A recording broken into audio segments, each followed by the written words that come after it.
राधे राधे, जय श्री श्याम मेरी YouTube family. तो आज मैं बना रही हूँ घी। तो ये मलाई है 10 दिन की, इसे मैं फ्रीजर में स्टोर करके रखती हूँ और जब मुझे घी निकालना होता है उसके एक दिन पहले इस मलाई को मैं फ्रीज से बाहर रख देती हूँ। तो अभी सर्दियों का टाइम है तो इसे मैंने बाहर ही रखा था और इसे मैंने रात में दही डाल दिया और ये घी मैं सुबह में निकाल रही हूँ। तो मलाई के अंदर मैंने अभी कुछ नहीं डाला है, जो दाल वाला चम्मच होता है उसी से इस मलाई को घुमाते जाना है, क्योंकि अभी मलाई बहुत ठंडी है और बहुत सर्दियां पड़ रही है, इसलिए हमें इसे हाथ से नहीं चलाना है, डायरेक्ट चम्मच से चलाएंगे। और इस मलाई में नहीं तो बहुत ज़्यादा बर्तन होते हैं इस तरह से घी निकालने से, और इस तरह से मैं बता रही हूँ। वैसे आप इस घी को पकाएंगे ना दही डाल करके, जैसे एक दिन पहले दही डाल के आप रख देंगे और इस तरह से मलाई को पकाएंगे तो इसमें जो मलाई पकने में बदबू आती है वो भी नहीं आती है। कई लोग क्या होते हैं बहुत दिन की मलाई इकट्ठा कर लेते हैं और उसके बाद में डायरेक्ट मलाई को ही गर्म करने के लिए रख देते हैं, जिससे बहुत ही बदबू आती है। तो एक बार आप मेरी तरीके से घी निकालेंगे तो इस घी से पकते टाइम खुशबू ही आएगी, बदबू बिल्कुल भी नहीं आएगी। तो मलाई को हमें ऐसे बस चम्मच से चलाते रहना है, बिल्कुल भी इसके अंदर कुछ नहीं डालना है पानी वगैरह। और वीडियो को पूरा देखिए आप, जैसे जैसे मैं बता रही हूँ वैसे वैसे आप बनाएंगे तो बहुत ही आसानी से एक ही बर्तन में घी निकल जाएगा। और कई बार क्या होता है ना, मिक्सर में पहले घी निकालते थे तो मिक्सर में एक तो बहुत सारे बर्तन हो जाते हैं, फिर मिक्सर भी चिकनी हो जाती है, पूरी जो घी है उसमें लग जाता है, फिर उसको गर्म पानी से धो, ये सब कुछ झंझट की जरूरत नहीं है। इस तरह से घी निकालेंगे, पहले हम घुमाते जाएंगे तो पहले ये जो मलाई है पतली हो जाएगी, फिर थोड़ी सी फूल जाएगी, फोम होता है ना वैसे एकदम फूल जाती है।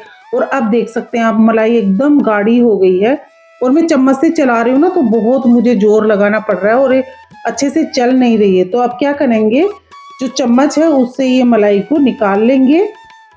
और मलाई भी बहुत ज़्यादा ठंडी नहीं है क्योंकि इसे मैं लगातार चम्मच से फेंट रही हूँ, तो ये नॉर्मल हो गई है, इसमें मैं आराम से हाथ से फेंट सकती हूँ।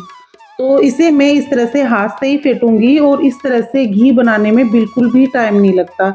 जो सर्दियों का टाइम है तो आप जानते ही हैं घी निकालने में कितना दिक्कत होता है, लेकिन आप मेरे तरीके से घी बनाएंगे ना बिल्कुल भी दिक्कत नहीं होता है। आप मेरा तरीका ज़रूर फॉलो करें। और देखिए हाथ से मैं इस तरह से फेंटी हूँ, सिर्फ 5 मिनट मैंने इस तरह से फेंटा है और आप देख सकते हैं मलाई में जो दूध था ना वो दूध अलग हो गया, ये देखिए इस तरह से। और अभी आप देख ही सकते हैं मैंने बिल्कुल भी इसके अंदर पानी वगैरह कुछ भी नहीं डाला है और ये है ना मलाई से दूध अलग होना शुरू हो गया है। थोड़ा सा और फेंटेंगे एक मिनट के लिए और ये देखिए बहुत अच्छे से दूध अलग हो गया है, मक्खन अलग हो गया है। और अभी हमें क्या करना है, मक्खन को पानी डाल करके अच्छे से धोना है। तो ये अभी तो हमें ठंडा पानी फ्रिज में रखने की जरूरत नहीं है, ये जो नॉर्मल पानी आ रहा है वही ठंडा है तो उससे ही आराम से धो लेंगे घी को। लेकिन गर्मियों का टाइम होता है तो इस पानी को हमें फ्रिज में रखने की जरूरत पड़ती है। तो ये देखिए इस तरह से हम अच्छे से हाथ से मसलते हुए इस घी को धोएंगे, मक्खन को, तो इसमें कचरा नहीं निकलेगा। अगर आप इसे नहीं धोएंगे और ऐसे ही रख देंगे तो जो आधा घी है वो कचरे में ही चला जाएगा। तो इस तरह से हम 1 से 2 बार इस मक्खन को धो लेंगे। पहले इसमें से जो बर्तन में हमने घी निकाला है उसी में से सारा जो ये है मक्खन हम निकाल लेंगे। अब आपको जिस बर्तन में घी को गर्म करना है, मतलब पकाना है, उसमें आप इस मक्खन को डाल लें, क्योंकि बहुत ज़्यादा बर्तन करने की ज़रूरत नहीं है। इसी में जिसमें आप पकाने वाले हैं उसमें डाल लें इसको और इसी के अंदर हम एक बार पानी और डालेंगे, एक बार पानी डाल करके और अच्छे से धो लेंगे।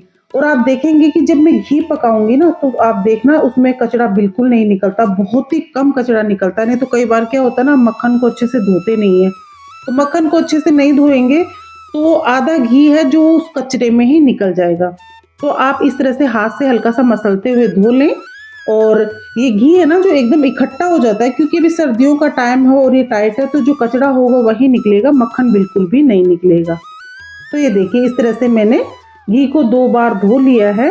और अब हमें क्या करना है, इसे गैस पे रख देना है। तो गैस पे रखेंगे तो ये पिघलना शुरू हो जाएगा और घी पकने में भी बहुत ज़्यादा टाइम नहीं लगता है। लेकिन यहाँ पर हमें क्या करना है, कि दूसरा काम करते रहना है, घी को छोड़ करके नहीं जाना है, नहीं तो ये घी क्या है निकल जाएगा, मतलब उफन जाएगा। तो इधर मैं क्या कर रही हूँ, दूध वगैरह भी गर्म होने के लिए रख दी हूँ और इधर मैं घी को भी पका रही हूँ। और किचन में ही आप चाहें तो एक दो काम और कर सकते हैं। तो यहाँ पर घी को मैंने बिल्कुल गैस को कम कर रखा है और कम गैस पर ही हमें घी को पकाना है, क्योंकि फुल गैस पर नहीं पकाएंगे, कम गैस पर पकाएंगे तो घी बहुत ही बढ़िया से पकेगा। बीच बीच में से चलाते रहेंगे।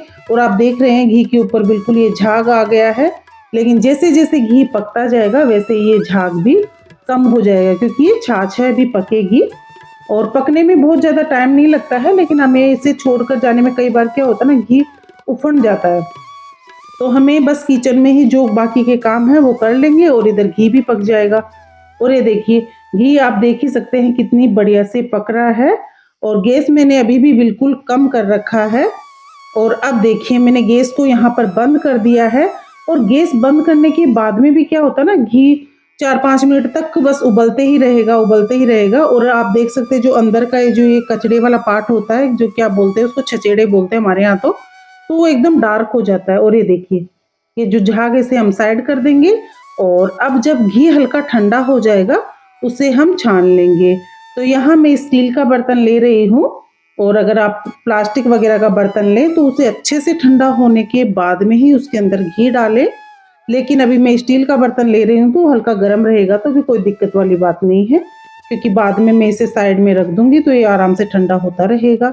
और ये देखिए जो चाय छलनी है ना, उसी में ये कचरा निकला, वो भी पूरी अच्छी तरीके से नहीं भरी है, आधी छलनी ही कचरा निकला है। और इसे हम दबा करके अच्छे से निकाल लेंगे, क्योंकि हमने इसके अंदर अच्छे से पकाया है तो बिल्कुल छाछ वगैरह नहीं है। वीडियो अच्छी लगी हो तो वीडियो को लाइक करें।